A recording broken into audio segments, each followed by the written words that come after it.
Hi friends, எல்லாருக்கும் வணக்கம். இன்னைக்கு நம்ம பார்க்கக்கூடிய வீடியோ 6th இருக்கக்கூடிய ப்ரோ செக்ஷன் ட்ரிப் டு ஊட்டி அப்படிங்கிறதுடைய ஃபைனல் செக்ஷன் பார்க்க போறோம். செக்ஷன் 3 பார்க்க போறோம். ஏற்கனவே 1 and 2 அப்லோட் பண்ணிருக்கோம். பார்க்காதவங்க பார்த்துட்டு வந்துருங்க. ஏற்கனவே சொன்ன மாதிரி ப்ரோ செக்ஷன்ல இன்ஃபர்மேட்டிவான விஷயங்கள் இருந்ததுன்னா நம்ம அண்டர்லைன் பண்ணி படிச்சுக்கணும். பட் இதுல வந்து பாத்தீங்கன்னா செக்ஷன் 2ல மட்டும்தான் இன்ஃபர்மேட்டிவான விஷயங்கள்னு பார்த்தா இருக்கு. சரியா? ஸோ செக்ஷன் 2 ஆல்ரெடி அப்லோட் பண்ணியாச்சு, பார்த்துட்டு வந்துருங்க.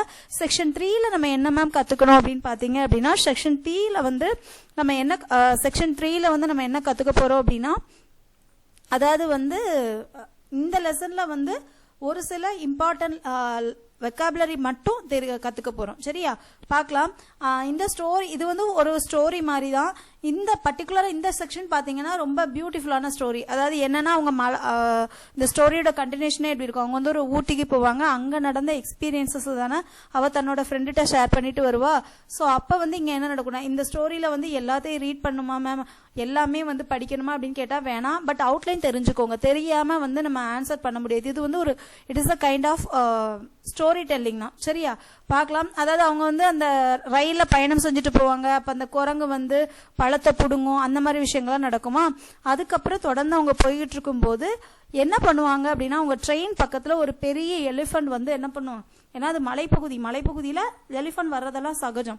ஒரு எலியும் ஒரு யானையும் அந்த அதோட பெட், அதோட குழந்தை யானையும் குட்டி யானையும் வந்து என்ன பண்ணும், சத்தம் ட்ரம்பிங் லவுட்லி, ரொம்ப சத்தமா வந்து என்ன பண்ணுமா, சத்தம் போட்டுச்சான்.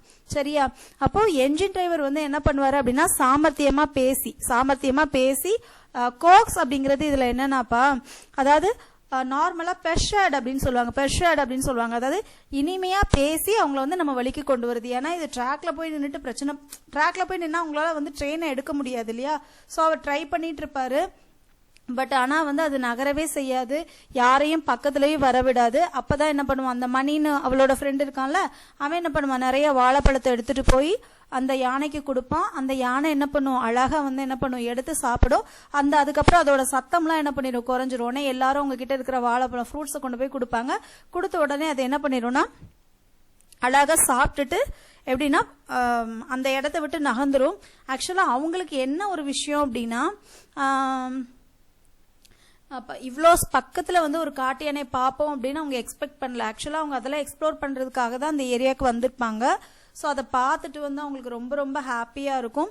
அண்ட் இங்க வந்து ஒரு வேர்டு கொடுத்துருக்காங்கப்பா, சங்கிங் அப்படிங்கிறது என்னன்னாப்பா, மெதுவா இழுத்துக்கிட்டு போறதான் என்ன சொல்லுவாங்க அப்படின்னா சங்கிங் அப்படின்னா இழுத்துக்கிட்டு போறது. சரியா?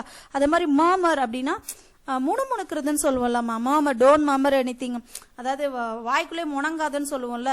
ஸோ அதுதான் எனக்கு இந்த லெசன்ல வந்து பாத்தீங்கன்னா இந்த வெக்காபுலரி மட்டும் தெரிஞ்சிருந்தா போதும். இதுல வேற ரொம்ப ரீட் பண்ணி படிக்கிற மாதிரி எதுவும் இல்லை. சரியா? பார்க்கலாம். ட்ரம்பிங் அப்படிங்கிறது என்னன்னாப்பா, மேக்கிங் எ லவுட் நாய்ஸ். அதுதான் என்ன சொல்லுவோம் அப்படின்னா ட்ரம்பிங் அப்படின்னு சொல்லுவோம். அடுத்து சக்கிங்னா move slowly making regular muffled sounds as of an engine running slowingly. அதாவது சங்கிங்கிறது என்ன சொன்னேன், இப்பதானே சொன்னேன், மெதுவா இழுத்துட்டு போறது. மூவிங் ஸ்லோலி மேக் அந்த இன்ஜினை வந்து இழுத்துட்டு போறது. சரியா? அடுத்து coax special gently to do something, அதாவது மனசை மாத்துற மாதிரி, மனசை எழற செய்யற மாதிரி பேசுறதோ இல்ல ஒரு விஷயம் பண்றதோ. அடுத்து murmur to make low continuous indistinct sound grumble. ஒன்னும் இல்ல, மர்மர்னா முணங்குறது. சரியா? இந்த மீனிங் மட்டும் படிச்சுக்கோங்க. அடுத்து நம்ம இந்த செக்ஷன் 1 செக்ஷன் 2 செக்ஷன் 3 பார்த்தோம்ல, அதுல உள்ள இப்ப நமக்கு ஆன்சர்ஸ் தெரியுதான்னு செக் பண்ணலாம். Berlin was thrilled when the school arranged the trip because she had heard about the beautiful journey by the toy train.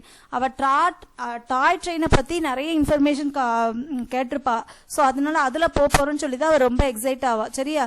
அடுத்து the teacher asked the children to take their seat because the train was about to move. Teacher வந்து ஏன் வந்து எல்லாரும் அவங்கவுங்க இடத்துல உட்காருங்க அப்படின்னு சொல்லுவாங்கன்னா, அந்த ட்ரெயின் வந்து கிளம்புறதுக்கு நேரமானதுனால.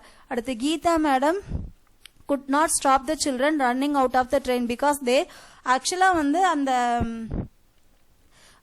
சடனா வந்து ட்ரெயின் நின்ன உடனே எல்லா குழந்தைங்களும் என்ன பண்ணுவாங்க, கீழே போய் என்ன நடந்துச்சுன்னு பார்க்கணும்னு நினைப்பாங்கல்ல. ஸோ அதுதான் wanted to see what had happened. அடுத்து 4th வந்து the people were making all kinds of sounds because they wanted to move the baby elephant out of track. அந்த ட்ராக்ல இருக்கக்கூடிய எலிஃபண்ட்ஸ் வந்து அந்த எலிஃபண்டோ அதோடைய குட்டியும் வெளியில போகணுங்கிறதுக்காக அவங்க நிறைய சவுண்ட்ஸ் என்ன பண்ணுவாங்க, கொடுத்துக்கிட்டே இருப்பாங்க. அடுத்து we do not really see the landscape from the normal train because train travels too fast. train வந்து ரொம்ப ஃபாஸ்டா டிராவலா இருந்தனால நம்மளால பார்க்க முடியாது. சரியா, இதுதான் இதுக்கு புக்குக்கு பின்னாடி இருக்கிறது. அடுத்து வந்து completes the words by reading their meaning. இது கேட்கலாம், வெக்காபுலரி பார்ட் ரொம்ப இம்பார்ட்டன்ட் இல்லையா. ஐ கேச்சிங் அப்படின்னா என்னன்னா ஸ்பெக்டகுலர், அதாவது இங்க வந்து ஸ்பெல்லிங் எரர் மாதிரி கொடுத்துருக்காங்க, மிஸ் த வேர்ட்ஸ் மாதிரி கொடுத்துருக்காங்க. பட் நம்ம ஃபுல்லா பாத்துக்கலாம். ஐ கேச்சிங் அப்படிங்கிறது என்னன்னா ஸ்பெக்டகுலர் அப்படின்னு வரும். த்ரில்ட் அப்படின்னா எக்ஸைட்மெண்ட், டேஸ்டி அப்படின்னா டெலிஷியஸ், ஷவுட் அப்படின்னா ஷவுட் அப்படின்னா என்ன வரும் அப்படின்னா ஸ்பெக்டகுலர். ஐ கேச்சிங்கிறது ஸ்பெக்டகுலர் வரும், த்ரில்டுங்கிறது எக்ஸைட்டட் வரும், டெலிஷியஸ் வந்து டேஸ்டி வரும். அடுத்து ஸ்கிரீம் அப்படிங்கிறது ஸ்கிரீம் தான் ஷவுட் வரும். சரியா, இதுல வந்து ஸ்கிரீம் அப்படிங்கிறது ஷவுட் வரும். சரியா, ஸ்கிரீம் கத்துறது தான் என்ன சொல்லுவோம், ஸ்கிரீமிங் தானே சொல்லுவோம், ஸ்கிரீம் ஸ்கிரீம். அடுத்து ஃப்ரைட்டன்ட் அப்படிங்கறத தான் என்ன சொல்லுவோம், அஃப்ரைடுன்னு சொல்லுவோம். ஃப்ரைட்டன்ட் அப்படிங்கறத தான் என்ன சொல்லுவோம், அஃப்ரைடுன்னு சொல்லுவோம். ஃப்ரைட்டன்ட் அப்படிங்கறத என்ன சொல்லுவோம், அஃப்ரைட்னு சொல்லுவோம். சரியா, பார்க்கலாம். ஸ்பெக்டகுலர் அப்படின்னா ஐ கேச்சிங், எக்ஸைட்டட்னா த்ரில்ட், டெலிஷியஸ்னா டேஸ்டி, ஸ்கிரீமிங்னா ஷவுட், ஃப்ரைட்டன்ட் அப்படின்னா அஃப்ரைட். சரியா, அடுத்து சிலபிஃபிகேஷன். சிலபிஃபிகேஷனா தெரியும்ல, பிரிச்சு எழுதுறது. சிலபிஃபிகேஷன் ஈஸியா இருக்குன்னு நினைப்போம், அதுமே புக்ல பின்னாடி இருக்கிறத பார்த்துட்டு போயிடலாம். இதுல பாருங்க வண்டர்ஃபுல். வண்டர்ஃபுல் எப்படி பிரிக்கணும்னா ஒண்டர்ஃபுல் 3 syllable வேர்ட்ஸ். அப்புறம் பிஹைண்ட் எப்படி பிரிக்கணும்னா பிஹைண்ட் அப்படின்னு பிரிக்கணும். அடுத்து பனானாஸ் எப்படி பிரிக்கணும்னா நாஸ் அப்படின்னு பிரிக்கணும், 3 syllable வேர்ட். அடுத்து எக்ஸைட்மெண்ட், எக்ஸைட்மெண்ட் 3. ஸ்நாட்ச் வந்து சிங்கிள் syllable வேர்டு தான். அடுத்து விண்டோஸ் வந்து விண்டோஸ் 2 syllable வேர்டு. அடுத்து தேர்ட் சிங்கிள் syllable வேர்டு, இதுக்கு சிலபி கிடையாது. அடுத்து வந்து every one, every one 3 syllable, 1 2 3. சரியா, வண்டர்ஃபுல்க்கு எத்தனை 3 syllables, 3 syllables. பிகைண்டுக்கு எத்தனை syllable, 2 syllable. பனானாஸ்க்கு எத்தனை syllable, 3 syllable.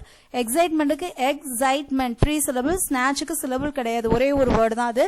விண்டோஸ் வந்து 2 syllable, third only 1 word. Every one வந்து எவ்ரி ஒன் 3 syllable வேர்ட். ஓகேயா,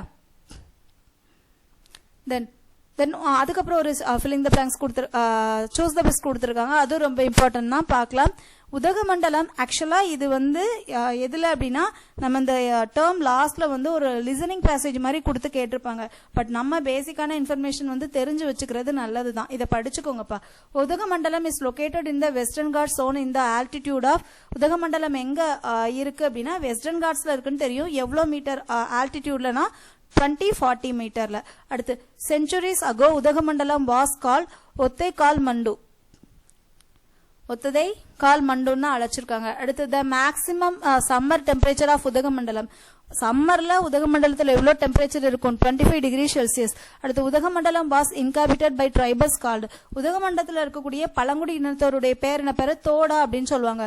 ஊட்டி was the summer capital of Madras presidency during the British rule. British rule டைம்ல ஊட்டிங்கிறது நம்மளுடைய சம்மர் கேபிட்டலா இருந்தது. எந்த பிரசிடென்சியோட சம்மர் கேபிட்டலா இருந்தது அப்படின்னா மெட்ராஸ் பிரசிடென்சியோட கேபிட்டலா இருந்தது. சரியா, இந்த வீடியோவும் உங்களுக்கு ரொம்ப ரொம்ப யூஸ்ஃபுல்லா இருக்கும்னு நினைக்கிறேன். வீடியோ ரொம்ப யூஸ்ஃபுல்லா இருந்துச்சு அப்படின்னா உங்க ஃப்ரெண்ட்ஸ் அண்ட் ஃபேமிலிஸ் ஷேர் பண்ணுங்க படிக்கிறவங்களுக்கு.